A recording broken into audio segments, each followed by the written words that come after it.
two crucial bills were just passed about an hour ago in the Parliament. One happened to be the Public Finance Management Bill, and the other is the Economic Transformation Bill. Now, the whole idea, let me just switch on this first.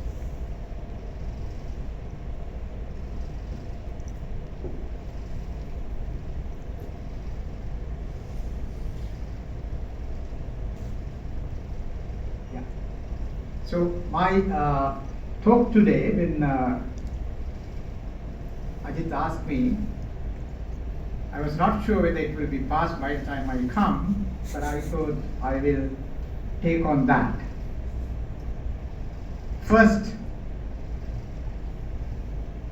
I wish it could be a dialogue, because no point one engage in a monologue on something if he can engage in a meaningful dialogue probably after the presentation. I know time is really tight, but let's try. So I was trying two things. First, to understand, or rather explain a bit about the economic crisis that we are through. First of all, why it happened and how it is being addressed, and what more needs to be done to prevent it happening in the future. And I believe the Economic Transformation Bill is an important step towards that sustainable economic growth. I was fortunate to be invited to be a member of the Oversight Committee to draft and guide this bill. I'm not a lawyer, not an economist. I'm a naval architect and an engineer. But being involved in both private public sectors and investment and trade, His Excellency the President and the Cabinet invited few of us to support this initiative. So it is in that kind of tenor that I will try to make my presentation today and speak to you. Now, why did we fail? Obviously, if you are reading newspapers, going through your social media, talking to your friends, and particularly to the politicians, you will hear many reasons. It could be large, inefficient public service, which is draining a lot of money. It is the SOEs, which is draining a lot of taxpayers' money. It is high defense expenditure, despite having completed having finished the war in 2009, still we have one of the largest defense systems. It could be high interest rates, you are all business people, high inflation, large borrowings, all these things. I'm just wondering, have we failed to plan or plan to fail? I think both. In some things what we have done in the past as a country, we have not planned enough, and we have ended up in disasters. Whatever planning we did not work.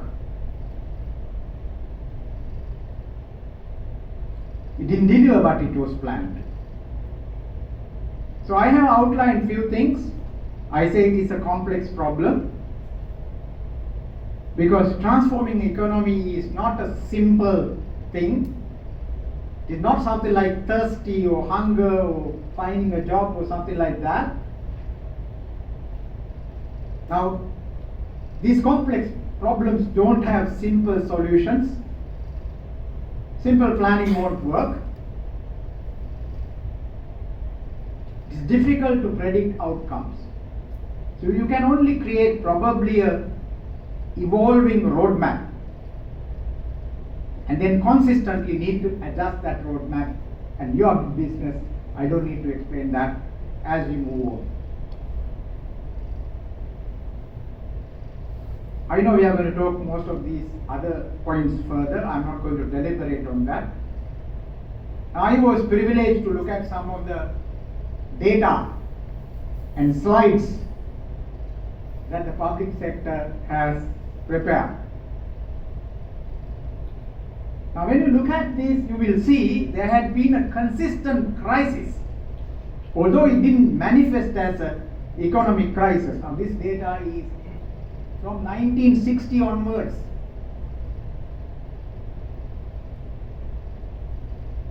Just little less than my age. Now what you see there is government revenue as a percentage of GDP, that is the yellow line, the middle line. You have government expenditure as a percentage of GDP, which is higher, which is the darkish line on the top. Consistently, the government expenditure has been more than the revenue. I was happy to see Satish presenting the account. If your association is to run spending over the revenue, where will you end up? Now this is what we have done for such a long time. The red line below is the primary balance as a percentage of GDP. These are not net figures. You have taken how much it is as a percentage of GDP, because while this is happening, the GDP is also growing or fluctuating. Either growing, so therefore the metric is what do we? So as you see, only 3 years we have been having a primary balance in the current account. One is last year.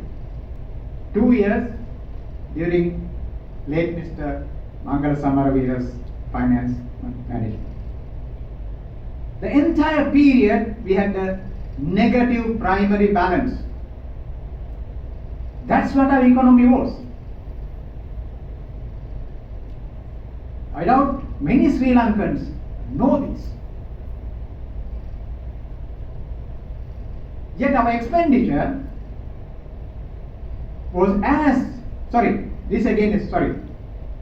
this is government revenue. I'm jumping. Now the government revenue is very low compared to our comparable countries, our peers. It has never gone beyond 13.6% as a percentage of our GDP. It has been below 14%. So much so it has dropped to 8.3% of GDP during the crisis. So you have a huge government machinery but less revenue. Now you can see the green patch is current. It is just emerging out of the crisis. I didn't concoct any of these graphs. This is what is available in the Department of Public Finance. This is what I want to say.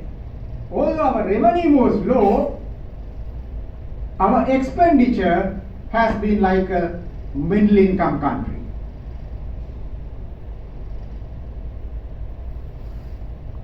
It has been as much as 20% of GDP or as low as 17.3% of GDP. So your revenue is low, but you spend more. Again, this is of course not from 1960. This data is from 2010 onwards. In the past, it has been slightly better. So, how did you manage? Simple. Borrow. This is a a slide from the central bank. 1950, very little borrowing. Then we went up to 108.7 peak around 1988, 86, and now 113.8 peak. I don't need to tell you what happens when you borrow more than you can pay. You simply become bankrupt.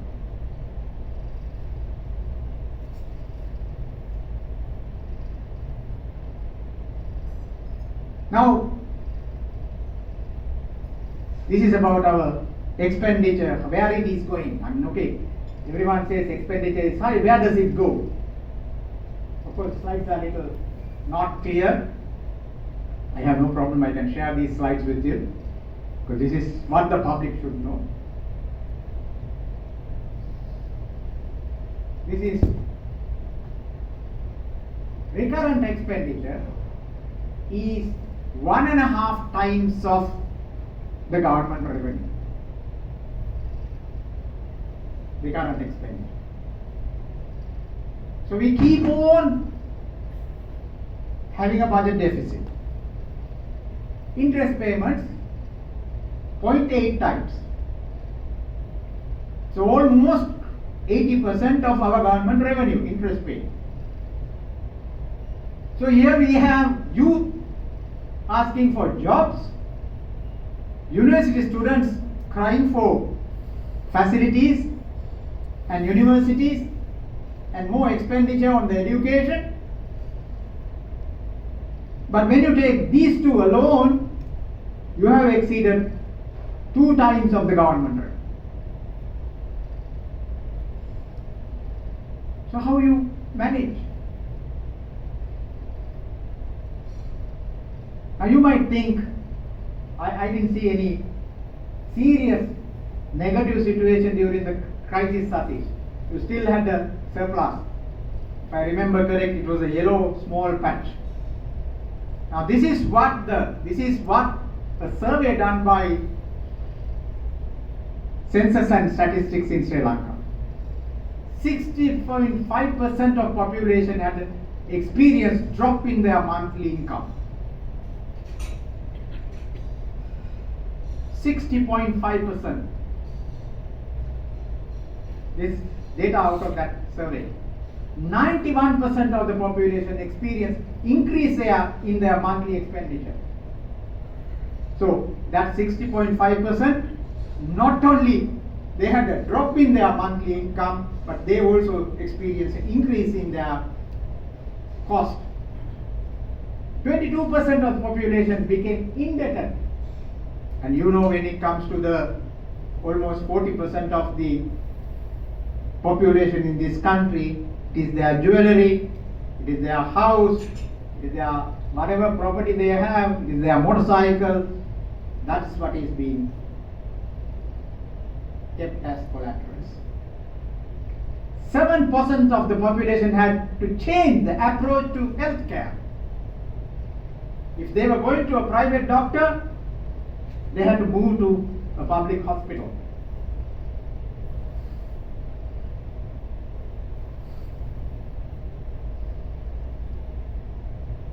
They couldn't afford basic health care. Almost 55% of population between 3 and 21 years of age, they had an impact on their education.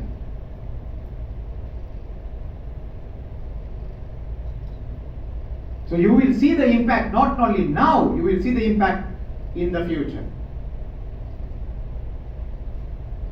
So this is where we are.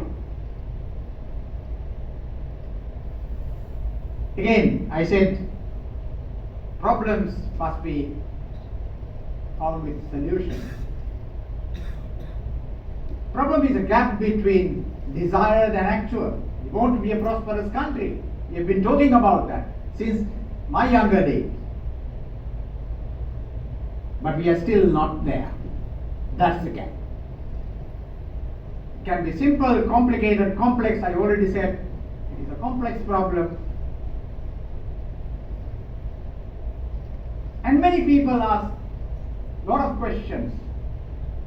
For me, the most important question is the why, and that's why I was looking at why we are in this situation.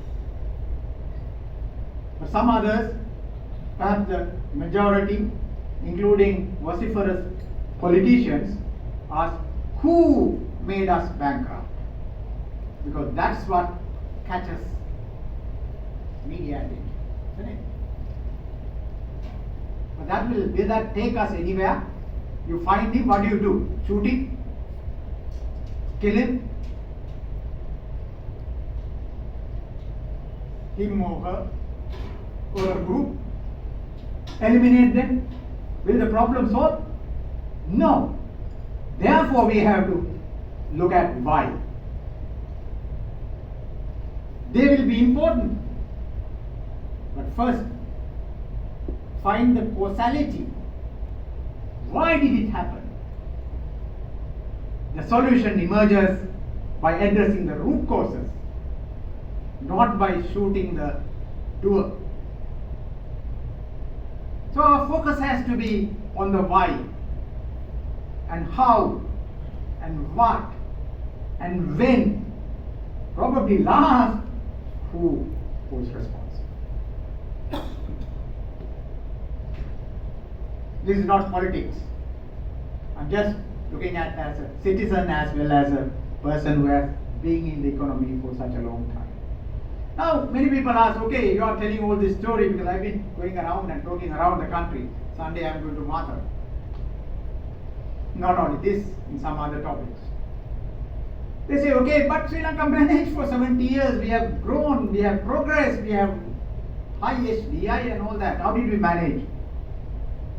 Well, number one, Sri Lanka was a low-income country, eligible for international support, aid, until probably about 10 years ago, 10 or maybe less than 10. We were the donor darling. These are words of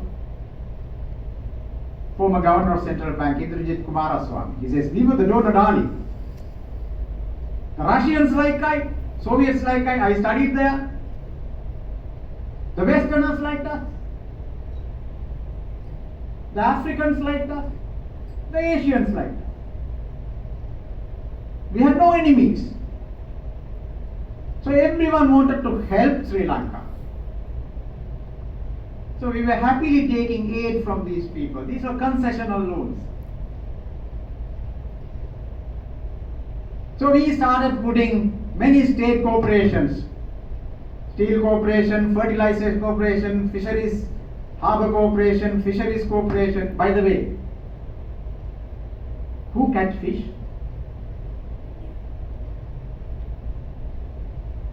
Who grow fish? Fish is caught by the private sector, individuals, isn't it? So why do you need a fisheries corporation? Is there anyone here who goes and buy fish from the fisheries corporation?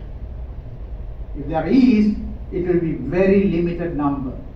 Then why should government have a fisheries corporation selling privately caught fish? I still can't find an answer. But we need all that.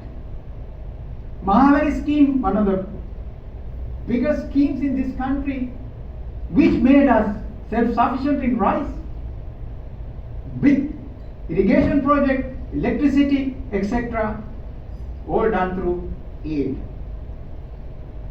JICA, Colombo Port expansion, JCT 1, 2, 3, 4, all that happened during that low income status.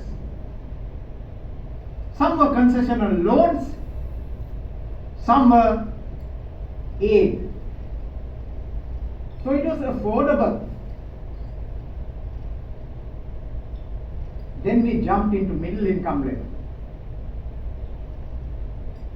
How did we jump into middle income level?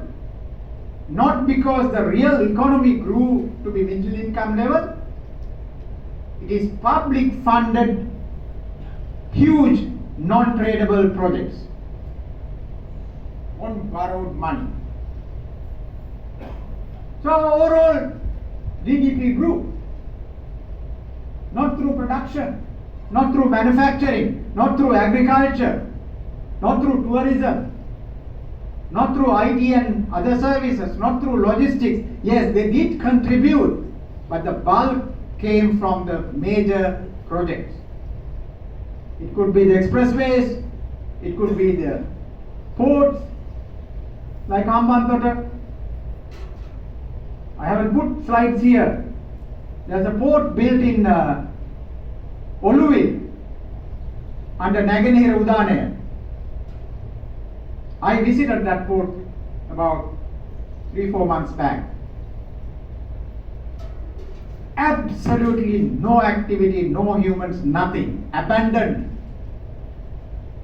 What was the cost? What was the investment?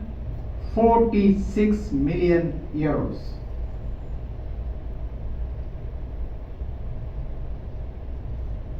Why it is abandoned?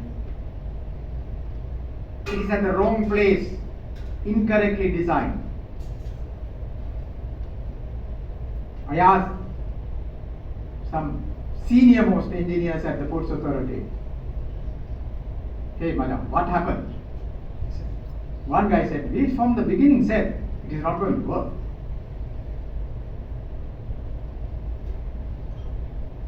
And then why did you allow dump such kind of money into that?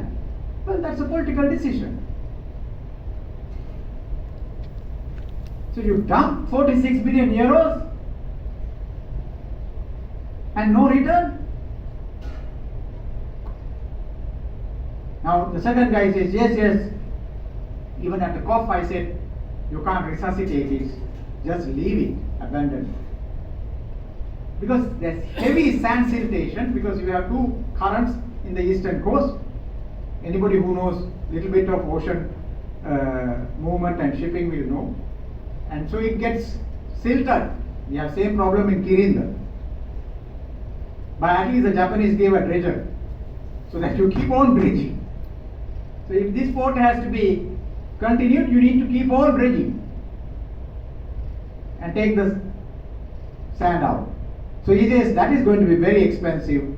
And finally, the Dutch, who gave the money, converted it to a aid. Imagine that $46 million went into something else. What kind of change it would have done? So, there is Hambantota Port, Mangala Airport, RDA projects, waterboard projects. I suggest you follow this link. It's a quarterly publication of debt bulletin by the Ministry of Finance now. You will see hundreds of projects on borrowed money. That's how we managed. Now how are we going forward? Enough on the past. That was only the prelude and eye-opener to you. Number one, there's what is called monetary policy. When I was presenting at the Presidential Secretariat to university academics and some school teachers on the economic transformation bill about a month ago, a teacher suggested economics should be a subject common to every student in this country, so that politicians can't fool you anymore. There's monetary policy. We have tweaked the monetary policy consistently.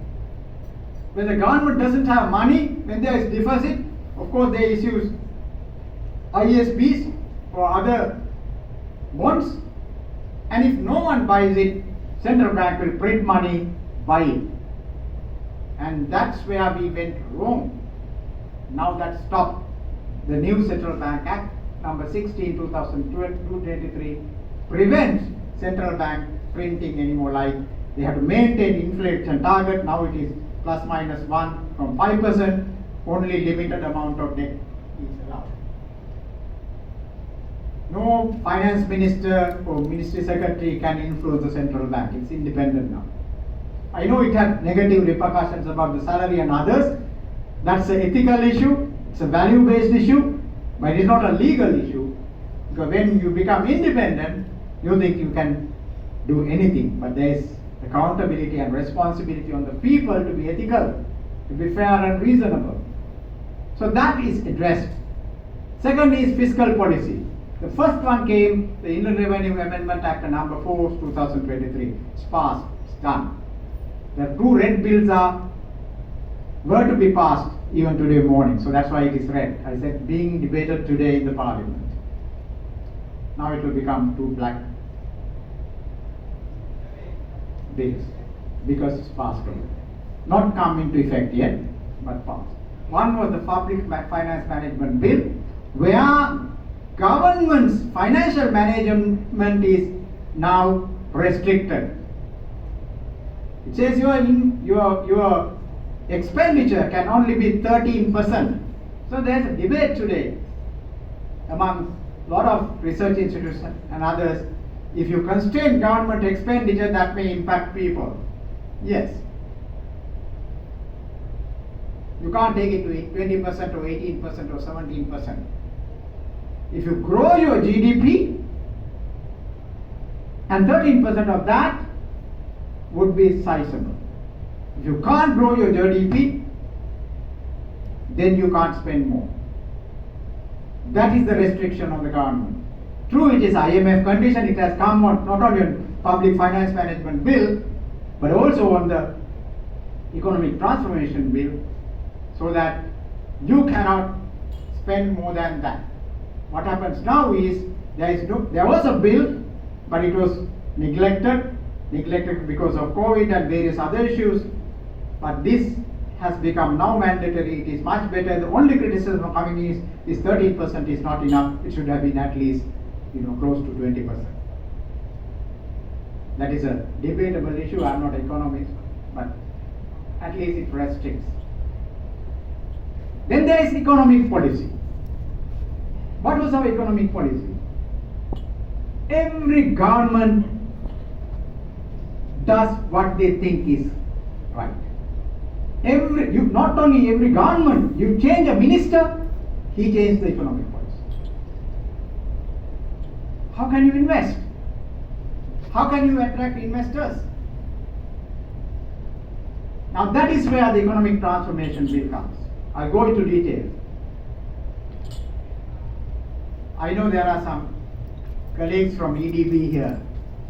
At the beginning, when we were looking at this thing, as per the budget proposals, we were looking at also restructuring EDB, probably combining with the BOI.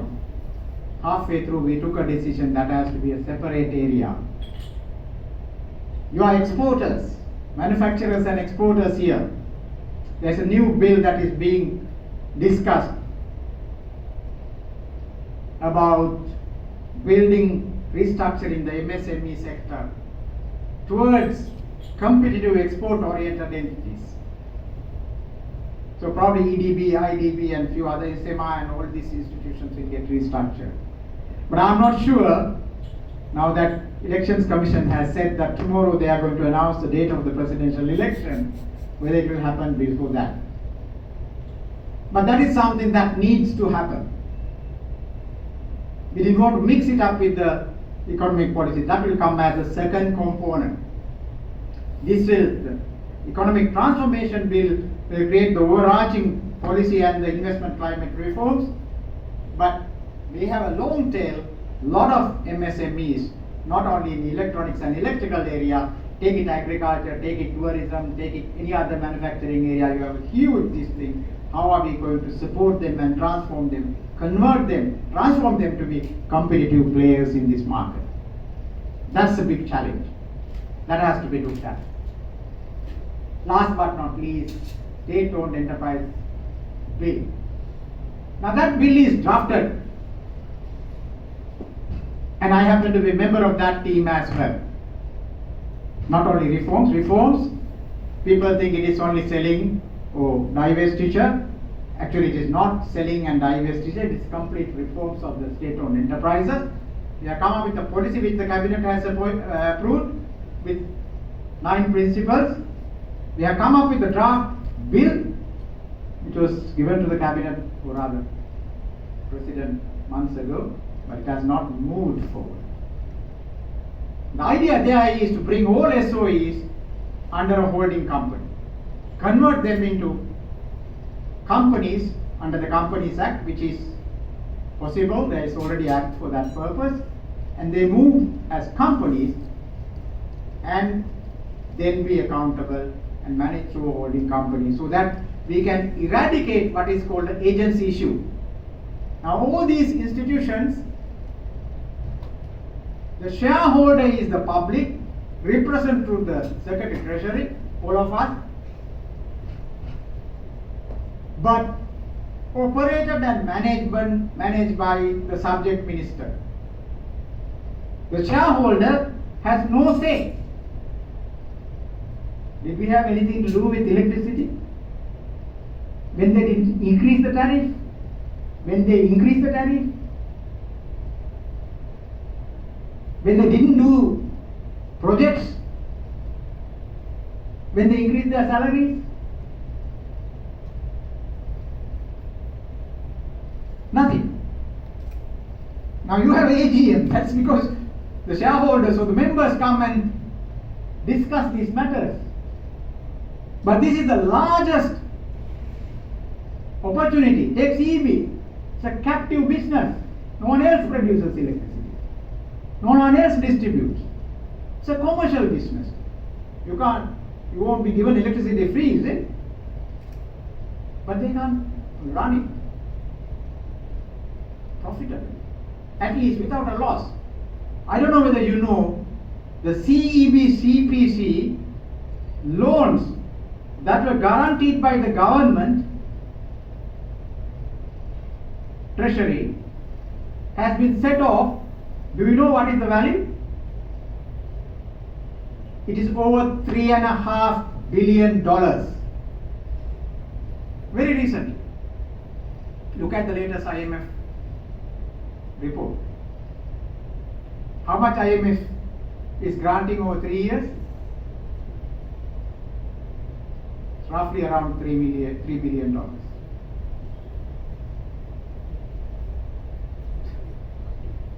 So two institutions,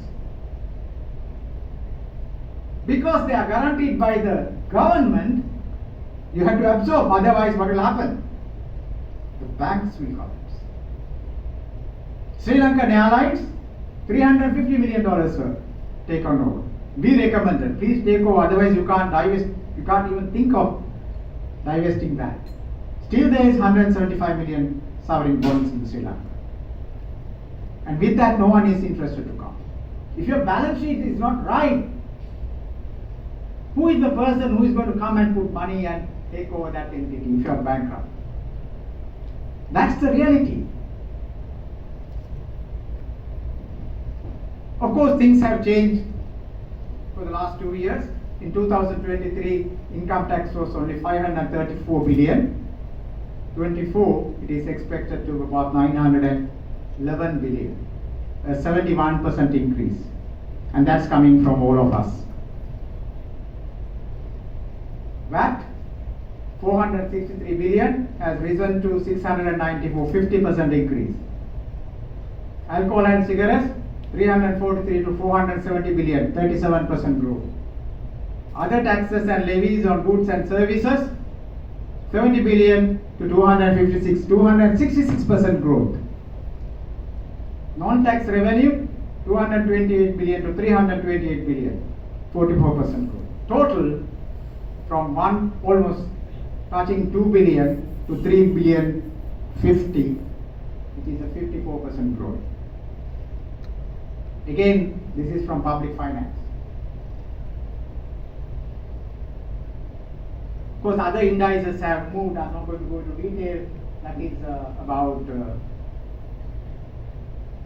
official reserves, interest rates, foreign exchange rates, how is that stabilized, balance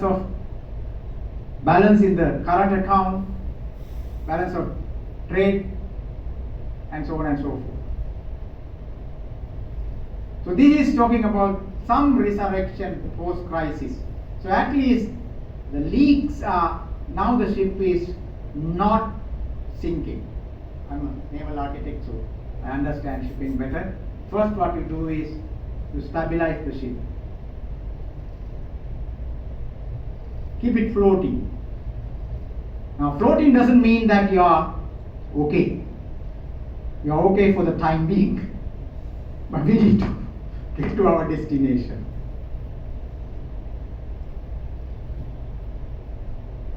So that is the basis or the background on which this economic transformation bill comes.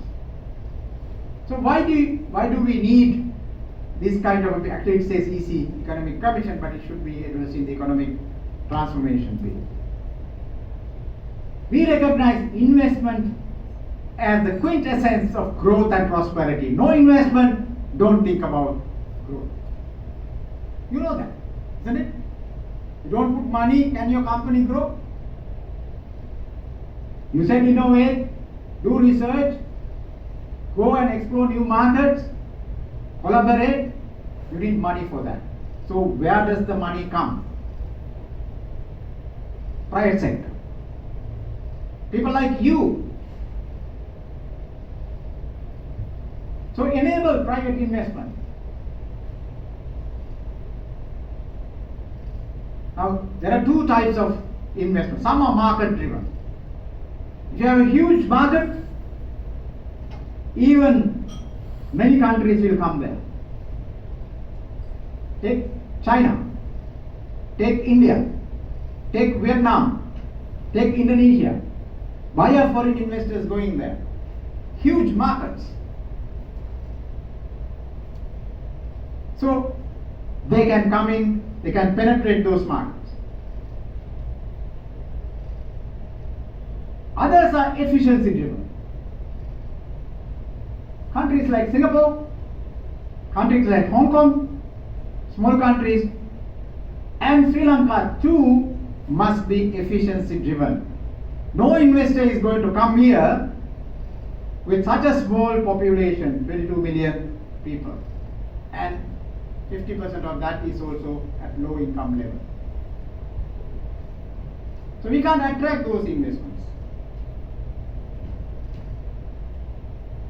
We had political instability for the last 30 years. Who want to come and put money? I have been talking to the Japanese. I've traveled across the world as BOI chairman, trying to convince people to come. I had a strong relationship with the Japanese because I worked in a Japanese company. So I understand their thinking to some extent, but even then I said, Yapa-san, your country is in real trouble. How can we come there?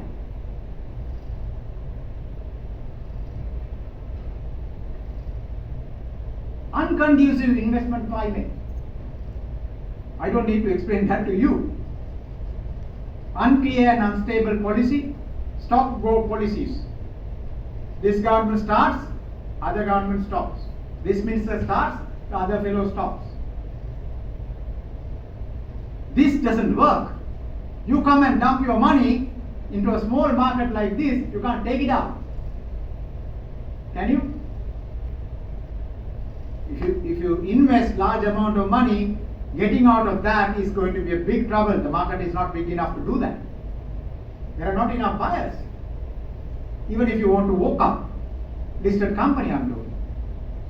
No one government. You have hundreds of government. This government says one thing. I'm sorry my colleagues, go to EDB, they will say one thing.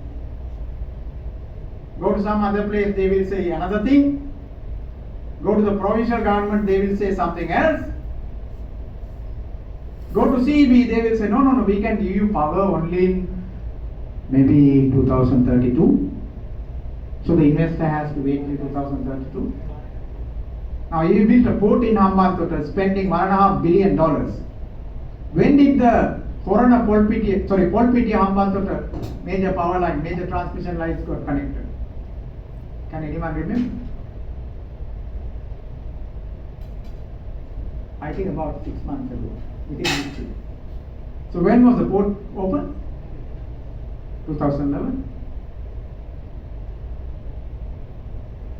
So what do you do in the port? You just wait, there is no power. You can't give 80 megawatts power in Hambantota.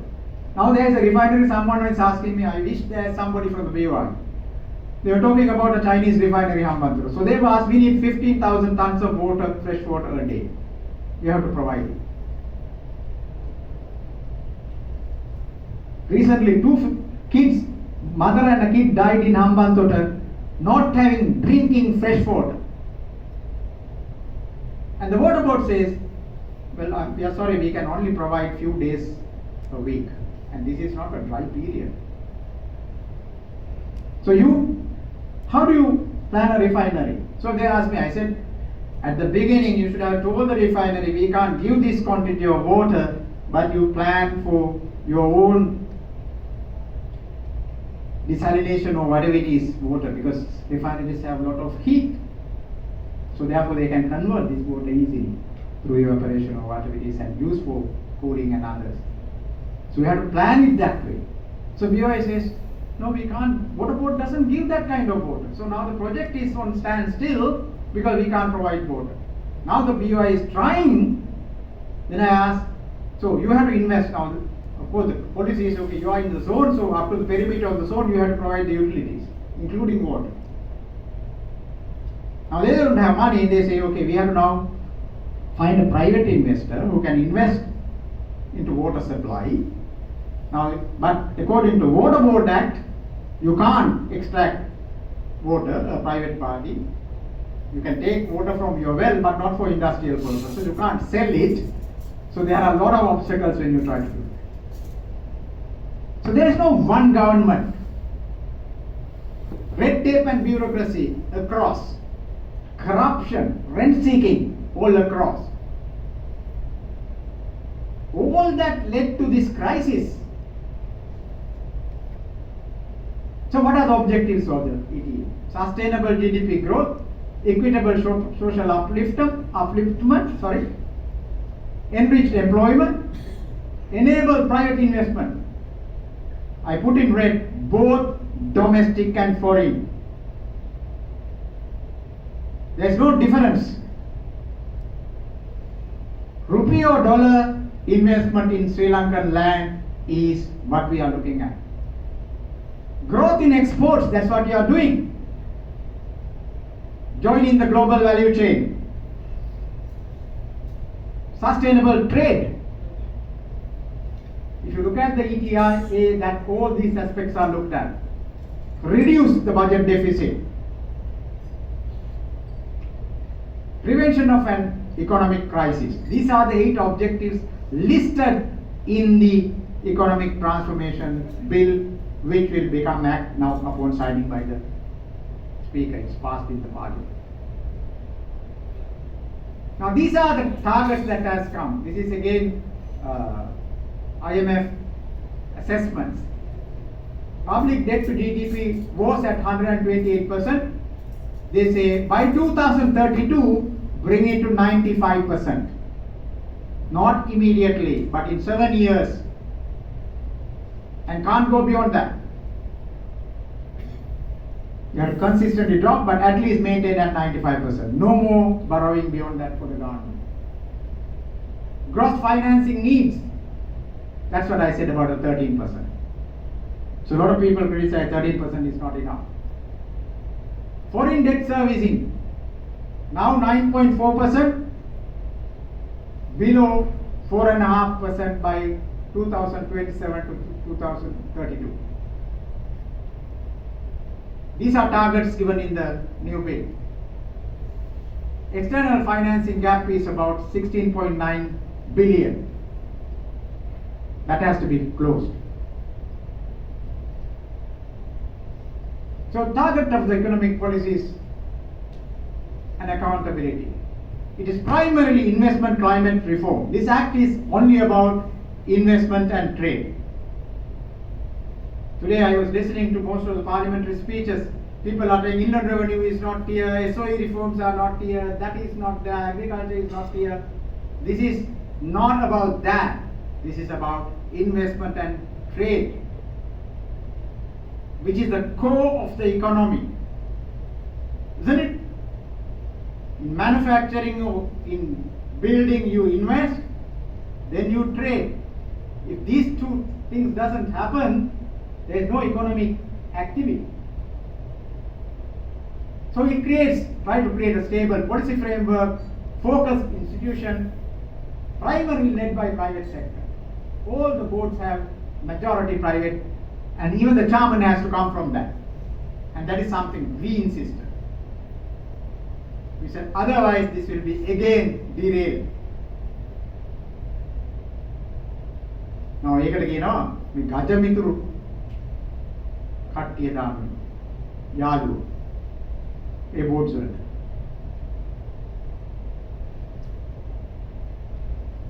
I can't understand this argument. Investment zone management, public-private partnerships, transparency, expand international trades, particularly these exports. There are 5 implementing agencies: the Economic Commission, the Zone Sri Lanka. Those are the 2 things that is directly we were involved in drafting. But there is an Office for International Trade which is going to look at all the trade agreements as one unit. It is not going to be hereafter under the Department of Commerce. This will be a separate office which will deal with all the free trade agreements. I know some members of your association and many other associations, when I was involved at the MOTSIT, had a lot of concerns about the way the free trade agreements are being handled, because you create an ad hoc committee and try to finish it. You just pick up people from here and there and put them to a team. This will be an organized way where they will look at all aspects. And the Economic Commission and the OIT will work symbiotically. How can we bring investment and trade and free trade agreements in synergy, in harmony? That is one of the objectives of the whole thing. Then there is a National Productivity Commission, which is fully powered to look at not only public but private institutions as well. Not how you are using small resources, but overall national resources. And they can give directives. They can do studies. They can make recommendations. Then there is an institute. Those are the 5 institutions. Okay, how would it do? The Economic Commission, I will go a little deeper into that. It will create rational, cohesive, stable policy for investment and trade. That's their main objective, or rather modus operandi. Enable and ensure market efficiency. Eliminate red tape and rent seeking. There are specific clauses. If anyone is alleged to have given a bribe or some kind of facilitation to anybody who is involved in this institution, that will be criminal. I'm not saying criminal in legal terms, it will be dealt with. So you can't go around. The Act itself says, apart from bribery and corruption and the new other acts that has come, there will be a code of conduct for all employees. Recommend revision of laws, regulations, procedures, etc. Once this act comes, which has happened today, all government regulations, rules, procedures, laws, they have to align, conform to the policy objectives of this act. So another ministry cannot bring a regulation that is going to conflict. Whatever there is, will have to solve, so they have to be amended. It is not the ministry who will be looking at amendment now, it will be the Economic Commission that will be looking at these amendments. And they will recommend to the cabinet, this has to be done on a priority basis. Focused professional investment promotion. Now we waste a lot of money going with ministers and other people and traveling across, and then just having 300 people in a big show organized by the embassy, spending public money and making beautiful presentations, and then saying Sri Lanka is the best place in the world, come and invest. Has it done any? What is the outcome? Less than $1 billion a year for the last 20 years.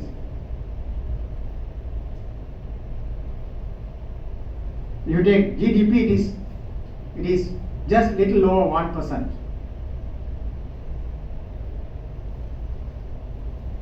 investment ready infrastructure, state of the art competitive horses. So if the electronic manufacturing sector is looking at as a cluster to create something, that's possible. You could invest into that. The government or the zone Sri Lanka will provide land and other facilities, create the policy framework, create what is necessary to do your business most efficiently. Liberalization of expansion of market, eliminate barriers to trade. So those are the key activities, these are the objectives. Again, I'm not going to go into detail. Anyone can download this act and take. If anyone wants a presentation, I have no problem sharing because I've just extracted. Actually, some of these things, majority of these slides, I would say 90% are slides that went as a presentation to the Supreme Court when this bill was challenged by 17 fundamental rights applications. So if the Supreme Court can see it, all of you can see it. Now they have also passed. So dealing with specified institutions, there are 12 acts that has been mentioned, which include Sri Lanka Customs, Register of Companies, IRD, MOF, Central Bank, mainly for Forex, Department of Merchant Shipping, Airport and Aviation, etc., etc., Port Authority, CPC, CEB, etc. So one of the mandates, special powers of the Economic Commission and so on Sri Lanka is to develop procedures for integrated decision making. Now you as an investor, you come, you have a problem, you are sent from pillar to post. What I am envisaging is in future, there may be a common application, digitized, you submit it, and it has to go through the process. It's an integrated process. Wherever it has to go, it has to happen. So there will be one government, there will be different governments. One policy, one way to do things. That will take red tape and corruption out. Hopefully red tape will become green tape. Not because of the party, I'm not a political guy. Prevent rent seeking and corruption. I was in the private sector. I don't mind telling this. To get things done, almost all companies in the private sector has to do some facilitation, at least with a hamper at the end of the day. Isn't it? Isn't that the truth? Is it right? Now from private sector I came to the public sector. So when we are doing reforms, we have to address these issues. You go to Singapore, the minister with whom we worked from 2016 to 2019 is now under investigation because he took some gift and not declared it. Very small gift, apparently. Mr. Iswaran, in Sri Lanka. Can you imagine? Key features, 3 objectives: enriching the livelihood of all citizens, but number 2 is the key: rapid development of whole country by means of public and private economic activity and prescribing laws, planning and controls for directing and coordination. That's the objective. Now there are a lot of FR issues telling this is not right, this commission cannot be these powers, etc. This act can't have this thing. Now I have put on the side on blue. The Supreme Court went through it and said, hence clause 2 has no inconsistency with the Constitution. It's cleared by the Supreme Court. This is the next clause. There is a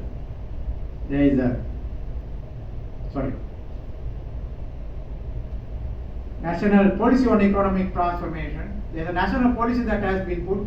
That's why I said all other acts and rules all has to align with this.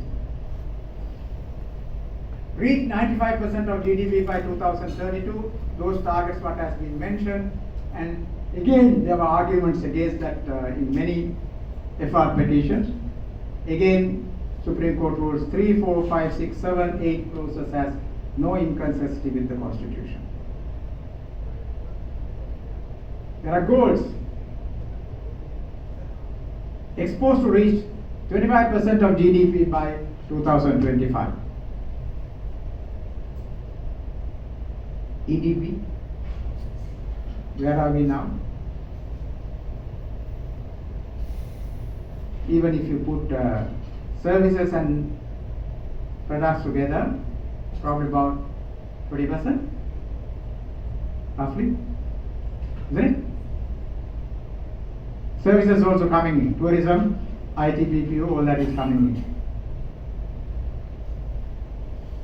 And then not stop there. By 2030, get to 40%, 60% by 2040. So see the amount of pressure that is going to come. Okay, you may ask, okay, you have a bill, what next? The bill is not worth the paper that is printed if it is not implemented. Can you see it? Toilet paper, even if it is passed by the party. So the whole crux of the problem is implementation.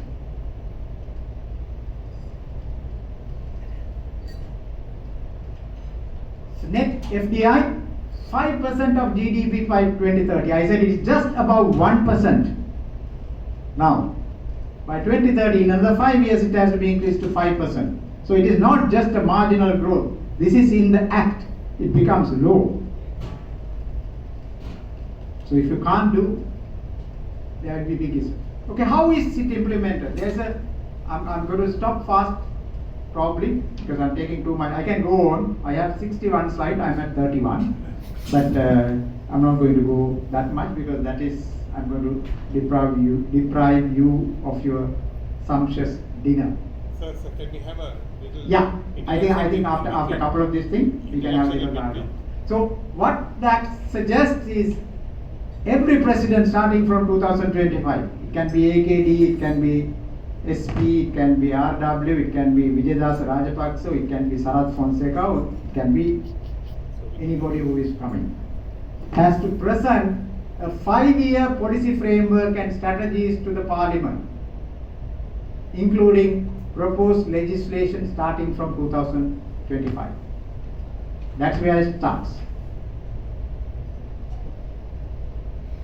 Policy alignment, all policies, programs, regulations, circulars and directives of the government to conform to the national policy on economic transformation. And that is why a lot of people are telling this is binding the future government. Yes, I think we have let loose too much, so now it is time to bind the politician to some level so that they deliver results, not just talk. Binding condition to submit a report to the parliament on 31st March of each year on the measures being taken towards achieving each of the targets in the national, each of the targets. And not only that, if targets are not met, inform the measures being taken to remedy the situation with firm commitments and comprehensive strategy. So someone, when I was presenting, no, you must sack them. I said, yes, then change the constitution. This act cannot sack them, because they are elected members who come through the election. So they have a 5-year term. So then the constitution has to bring, if ministers don't perform, they are sent home. Fine. I'm more than happy with that, because I have no intention of getting into politics and becoming a minister. Parliament to have oversight on the cabinet of ministers in the execution of its powers and responsibilities under the Act. So it is the parliament which has full control of the public finance, will have a control on all these activities, not the cabinet of ministers. So the cabinet of ministers cannot approve a project and say, let's do it, we have the policy approval from the cabinet. That is how Hambantota was done. That is how Lotus Tower was done and all that. It cannot go anymore. It will have to go through the parliament. So this is the Economic Commission. So I gave you a gist. There are a lot of details. I think in search of time, let's stop here and engage in a dialogue. If you have any questions, if I am able to answer, I'll try my best to answer. I might pick up one or two slides down the line and I'm answering. So if someone can pass a mic, because I think I took, I don't know, yes, a lot of time. I tried to keep almost an hour. I was hoping 30 to 40 minutes, but I exceeded.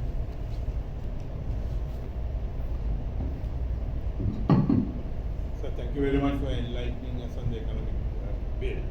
But I have two questions. One is the use of the 5% GDP by law increase. So if they don't perform, how do we rectify that? Say they achieve only 1%. Okay, let me put it this way. If your shareholders at the AGM, now I work with the Japanese. Now you give a budget, you give your growth strategy and your trajectory. What happens to the CEO if he doesn't perform? Get kicked out, right? As in private sector. Yes. Because my appointment for 10 years I was a nominated CEO and MD by the Japanese. So I used to tell my employees, my life is only one day as CEO. Because tomorrow, their wisdom is this thing that I'm not the right guy to run the company. They will just remove my nomination and I'm gone. Isn't it? That's the private sector. Now, unfortunately, public sector, you can't do it. Now, see, even to remove the IGP, you have to go and put fundamental rights cases, and the Supreme Court has to give an interim order, but even then it has not happened as yet. So just imagine removing a minister, how difficult it is going to be. So that is where the issue is. It is now up to the parliament to make it. If that particular minister or whoever is cannot reach that target, it is the entire cabinet that is made responsible. That is a good ground to bring a no confidence motion on the government. But beyond that, you can't make it accountable. So that's, as I said, unless you change the constitution. It can be another piece of paper. It can be. It can be a worthless piece of paper. But then, second question, at sir. the moment, there is nothing like that. Okay, So fine. look at it that way. So Fine. here you have to go before the parliament, and the opposition obviously will demand a debate and then raise. You have not done it, so now give us the opportunity. So you need to elect also the right people into the parliament who can discuss these things. Thank you, sir. Thank you very much. I understood. The second question I have is, Economic Commission have objectives. Yeah. I saw about 10 objectives you put it out. Yeah. And I'm sad to say, Yeah. still you haven't identified the investment coming from the service sector and the manufacturing sector. You haven't separated. Because they always come with the billions of dollars in FDI. Dialog is bringing in, Adani might bring in, right? But they are taking the same money back as dollars. But the manufacturing sector is different. You haven't identified still. But let me take it this way. This is a bill. Bill doesn't identify all the nitty-gritties of various subsectors. If I go further down, you will see that. No, objectives are talking. Yeah. Objective is for the economic transformation. Objective. No. Objective is not for the economic commission. Objectives are in the bill is for the economic transformation. So therefore it looks at overall economic growth of the economy and investment as a key component of that. And what kind of investment, what strategic areas, those are things the Economic Commission has to look at. And if you go further, let me see where it is. Slide.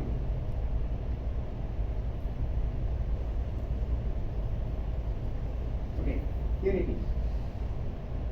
These are zones, but these are again looking at industries, ICT, science and technology, high technological agricultural enterprises, tourist and recreational enterprises, business service enterprises, livestock. But the Act itself says these are only examples. It is up to the Economic Commission to determine what are the growth potentials in the country. What can be done within the next 1 year, 2 year, 3 year, 5 year, and come up with the policy framework. Okay, so it can be manufacturing, it can be services sector, coming from shipping. I see a lot of potential for logistics in this country because we are highly connected port, and that is mostly monopolized by public sector. There will be a lot of opportunity in that regard, but that doesn't say that manufacturing sector is not is neglected or not. Those are areas that I think where the dialogue has to happen is, okay, what can the electrical and electronic manufacturers can give as a forward plan? The Economic Commission will come in 3 months' time, because there is an interim period of 3 months that has been given after passing. Today in amendment, I was listening on the radio, they have given. So that is in a way good, because it's the new government that has to appoint the Economic Commission, because it doesn't make sense for you to appoint Economic Commission now and then after 2 months some changes coming in. So I think associations like you, all the sectors, chambers has to now engage and discuss, okay, what can we do? What is the potential area? How can it be done? What needs the government to do? And then come to an agreement for implementation. The framework is there, the law is there, but that dialogue has to take place. So you know very well as BOI chairman, to satisfy the minister and the president, he comes and say FDI so many billions of dollars. They never identify the difference between. So that loophole is still there, sir. No, it is not that. It is not FDI. It is investment. Don't think investment is only FDI. FDI stands for foreign direct investment. Investment is both local and foreign. So if local investors are ready to invest, same facility, same approval, same benefit will be there. If you want a separate zone for electrical or electronic manufacturers and duty-free access, you will have that. That can be provided. Today you can't. You will get a BOI approved project which has duty-free approval. I know some of the companies are approved by BOI. They can be located within a zone or outside zone. But in future, there is no difference whether you are now, I was talking to Ajit, ICT sector, they say, if you are to qualify for BOI's section 17, you need to have minimum $5 million investment. Right? I don't know, I can't remember by heart. But look at what ICT company wants to invest $5 million at the beginning. They don't want, because they don't have capex. They don't build buildings. They don't bring machinery. They will have 50 people working from home developing a software. So they can't be BOI companies. Now in future, all of them will be part of this whole exercise. Anybody who is manufacturing as a sub-supplier also can get some of the benefits that is this thing. So in fact, if you read the act, you will see there is not even approval. Investment will happen according to the laws of the country. What the Economic Commission and the Zone Sri Lanka does is facilitation after a registration. So you register as one of those companies and you obtain facilitation. So objective is to government to support the investor to do the job. So it can be manufacturing, it can be services, it can be agriculture, it can be fisheries sector, it can be any other sector. Now BOI was crafted differently. I didn't go through all the slides.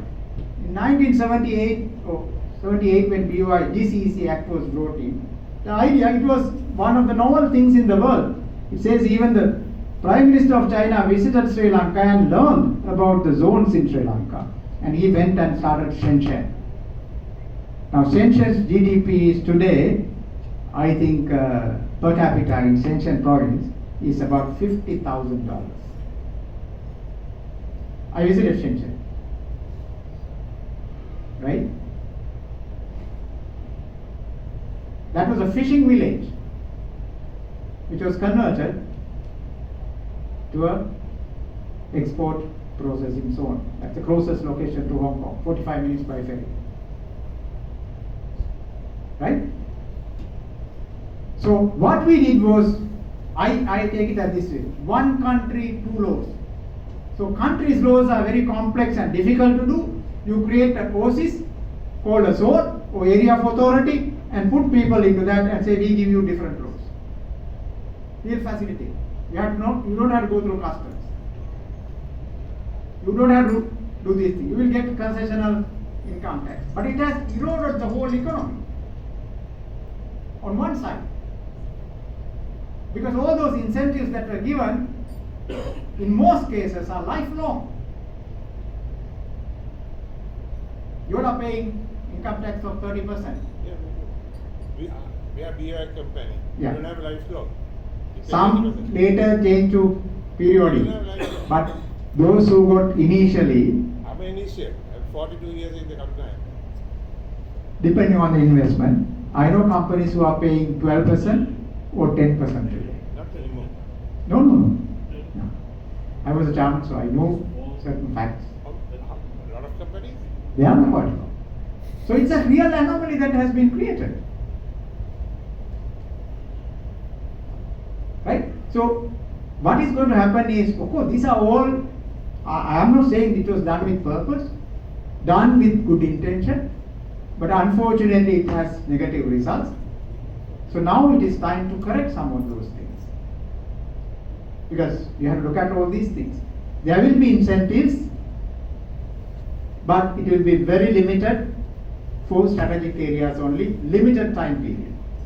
Probably the initial period. I don't know. We have to think about it. Can I ask one question? Yes, sir. One of the things actually I've been looking for a long time is to bring a large scale FDI. So if you look at what's happening in the neighboring countries, particularly India, Vietnam, Thailand, and I think I've been discussing with Roshan for a long time also, like how do we differentiate? Like with all these things, I mean I see a lot of positive things, but for someone to invest in Sri Lanka, so you have to basically say, okay, what do we offer differently from other countries, and why should they actually come? I mean, that's true. They have to have some benefits. So how do we actually basically convince anyone who might be willing to come, at least considering to come, to take that jump and decide to invest? It's a very challenging thing. For example, if you ask now, it will be even more challenging because Sri Lanka's economic situation is totally bad. So no investor is, Sri Lanka is not even there, maybe in the bottom of the list, if at all. So no investment manager at lower level who is going to recommend to the top management will say, okay, there is a project in Sri Lanka, can we please consider? You'll say, what, Sri Lanka? Are you mad? Going out of your heads? Something like that. So that's a huge challenge that we have. But on the other hand, if you look at, as I see, India is growing at about 8%, and with 1.5 billion population, about 300 million middle income level citizens. China, on the other hand, is about another 1.2%, growing also at about 8%. It is Asia's time, and Sri Lanka is in the middle, so much central. Somebody told me, Mangala, if you just sit in your table, put your both hands at the edge of the world, think that is the edge of the world, from Sakhalin to whatever the other end is here, put your nose down, it will touch Sri Lanka. It's as central as that. And 3 deep water ports, 3 international airports, and within, I have done a map, within 3.5 hours you can reach any of these critical locations. You have 5.5 billion people living in that 3.5 hour circle in Asia. And that is the locational advantage we have. What we don't have is efficiency and policy stability. So if you bring policy stability, if you bring efficiency, investment climate reforms, and the Act also guarantees, I didn't have time to go through. What happened in the past? Somebody Emirates invested, then forced to quit. There was appropriation. Now this Act clearly says if appropriation is done only for 1 or 2 reasons, and then pay compensation shortest possible time. And until compensation is paid, you can continue operation. That is to build that confidence in this. Now we can't go back and say, look, you have a history of appropriation. Why are we investing? So we have to counter that. So one part of this act is also to do that confidence building. It's a policy, so successive governments have to do that, number one. Number two, we may have to do focus promotion. So there is a separate entity created, I didn't have time to go through under the Economic Commission, which is called Invest Sri Lanka, which is a company actually created by the Economic Commission, which will be focusing on this focus promotion. Because we will have to use some good experts to do this promotion. If it is electronics or electrical, we will use certain key people who can do that promotion and do that work. Not just, one discussion, go a road show, go and make a presentation in one hotel and tell people Sri Lanka is the most beautiful place, starting with the beach to the bananas and everything, and say wildlife, culture, history, and it's a nice place to invest. No, not that. So it's a transition. So I know there will be humongous challenges within the first 5 years, whoever who is going to be in the Economic Commission, to transform this thing. But I am sure it is doable. My experience is, I transformed a company which was a state-owned enterprise. You won't believe that, huh? Colombo Dockyard was a state-owned enterprise. It was almost near bankruptcy. They are not paid dividend for years when we started. And it was privatized. And now we are building vessels to Europe, to Japan, to Singapore, to India, to the government of India. That's one company. I was proud at one time to say, I account for, rather when I say I, Colombo Dockyard, account for 3% of Sri Lanka's exports at some points. One company. So you could transform. Of course, in a private sector, it is very easy because, like you said, you put your policies, you put your strategy, you put your resources, you have committed people. The same people do, huh? Same state-owned enterprise people, same graduates, Ajit, that you all produced from Moratu and Peradini and all this. Maybe only few of us, 2-3 of us who came from abroad. And that also not from Cambridge or Harvard or any other place. I came from Soviet Union, third grade university. It is not that. It is the confidence. How are you going and telling a market, telling a customer, yes, I can build it? Japan is the number one shipbuilder, or probably Korea today, in the world. Compete with a Japanese company and do a cable laying vessel. You are electrical guys. Subsea cable laying vessel built in Sri Lanka to Japan. You try and go and sell it. Can you do it? Not easy. But it's possible. We've done it. We've done it. So, now one question most of the stakeholders were asking at the stakeholder consultation is, do we have the capacity of people?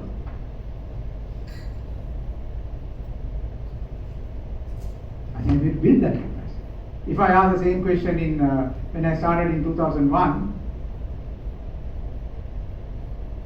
in fact, that is what the Japanese asked me. Yapa-san, you are so ambitious, so visionary. Do you think you can do it? Do you have the people? Do you have the capacity? I said, leave it to me. I'm not saying you can transform the country like that. Not at all. That was a minute thing compared to what the transformation you are. But we have precedents. We have enough and more companies. Look at Lanka Harness, who is, I've been talking about Rohan's company at many fora. Penetrating Japanese market and penetrating other automobiles. And it is not only that. Look at MAs, look at Brandix, look at many others. I'm only naming a few. They have been successful. So what the World Bank, ADB, ITC, all of them, you have extremely sparkling spots. But you are not able to connect them. You are not able to learn how they did it. You are not able to put that together and as a country to move forward. So I say one thing. Either you can curse the darkness or light the candle. Choice is ours.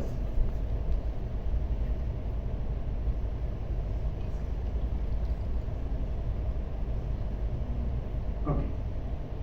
Okay, thank you. So she says there will be a separate panel discussion, in that we can take further questions, because I can go on for. I did this presentation when I did first time 3.5 hours. So they asked me, can you do it? I said, I'm a visiting lecturer, I do a 3-hour lecture, so I have no problem. Okay, so any questions? I think. Sorry. I have a small question, can I ask? Sorry. Okay. Sorry, the ultimate Akil, yes. My name is Akil. The ultimate objective of this economic transformation bill is to reduce the government expenditure No. and to increase the productivity, is it? No. Ultimate objective of the economic transformation bill is to liberalize trade and facilitate investment for the overall benefit of the country and the economic growth. Of course, as a result, it will help government's expenditure, etc. Okay, because now what is happening is government is investing on so many things, but government has no money to invest. Then they borrow and invest in the wrong projects. Okay.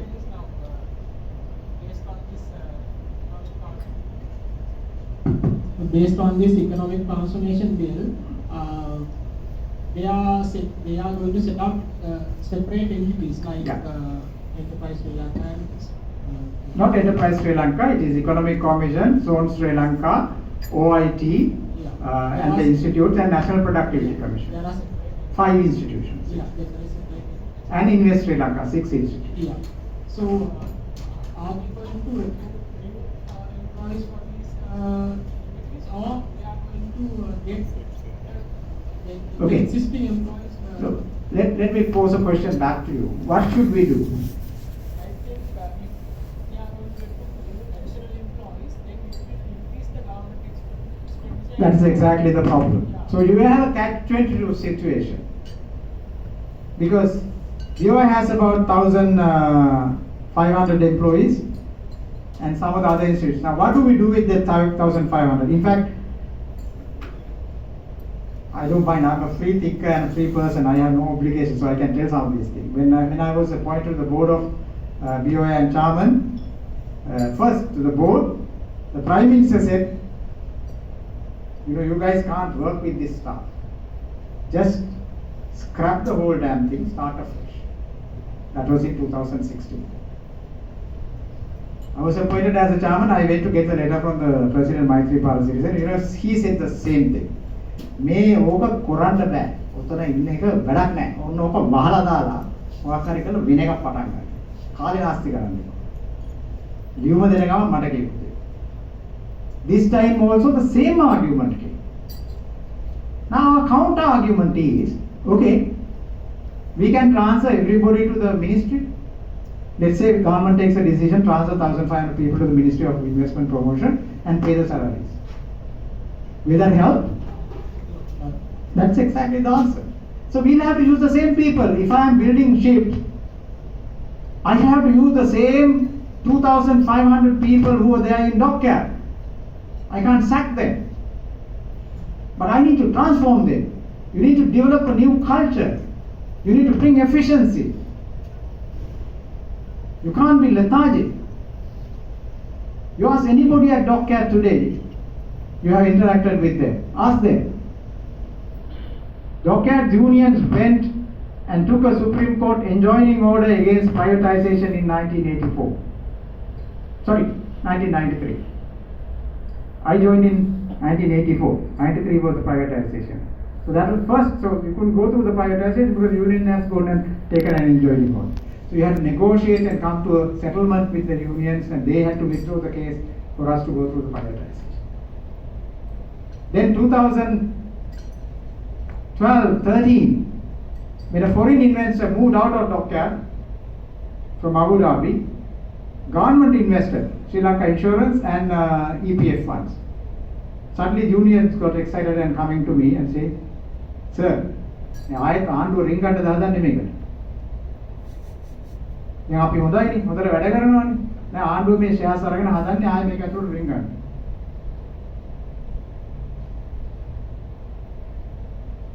I said, hey ඉතින් ඔයගොල්ලෝ කල්පනා ඔයගොල්ලෝ ඉස්සෙල්ලා ගිහින් එන්ජොයිනින් orders එක ගත්තේ ඔයගොල්ලෝ මේ ප්‍රයිවටයිස් කරන්න එපා කියලා. ඉතින් ආණ්ඩුව කියනවා හොඳයි නේද?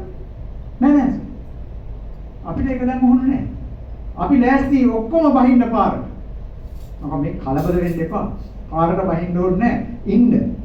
මේක listed company එකක් ඒකේ shares 120ක් කරන් තියෙනවා එච්චරයි. The same people now protect, and one of the first things when I managed to get employees and shareholders on one table, trade unions, that was one of my successes in second year after I became MD. So the majority shareholder, Japanese, and the trade unions are now sitting on the same boardroom table discussing. What is the first request from the trade unions? We request Onomichi Dockyard not to divest their shares.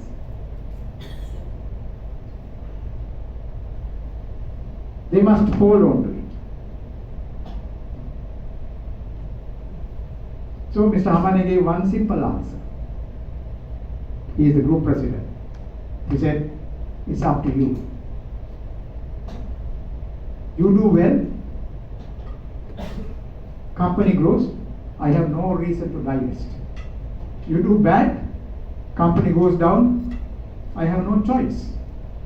So it is your baby. You want employment, make the company grow.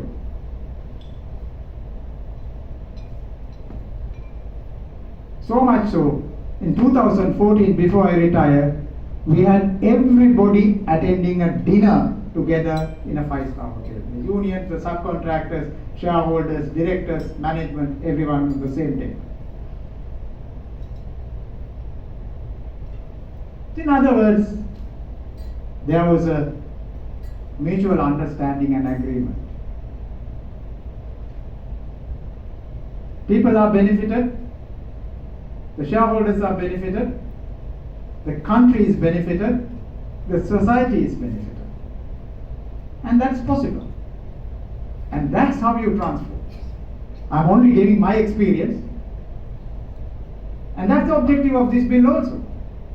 If the economy grows, all those people who are affected will have a better life. Today, 1 in 3, so if you take a random sample and 1, 2, 3, third person is below poverty line.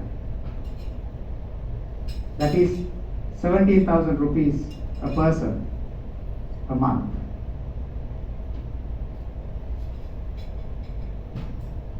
Right? That's the status of Sri Lanka today. So you can't get out of this.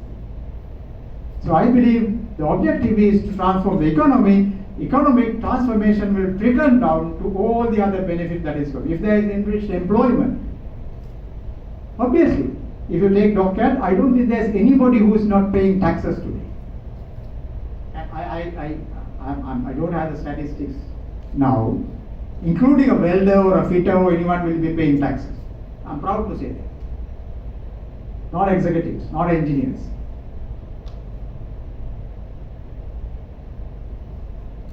And I'm not talking about 100, 200, I'm talking about 2,000 people.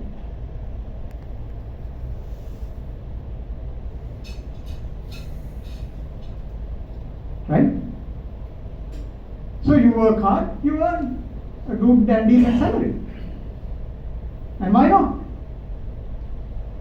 Shipyard work is hard. It's not easy.